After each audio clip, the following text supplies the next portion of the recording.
Load your LabelTac Pro X printer with print ribbon by following these quick, easy steps. Open your printer by pulling the two lid releases on both sides of the machine. Lift up on the upper lid to reveal the ribbon hubs. First, we will prepare our take-up spool for loading. Insert the black ribbon core with the cup section to the left side. Then insert the take-up spool into the hub, compressing the spring to the right. Give it a spin to make sure it's locked into place. Next, we will insert the black ribbon core with the cup section to the left side, just like before.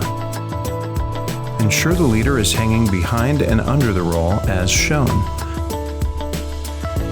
Pop open the ribbon access door and load the roll by compressing the spring to the right. Take the leader up and over the printhead and attach it to the core using the leader adhesive. Now we can roll the take-up spool until the leader is no longer visible.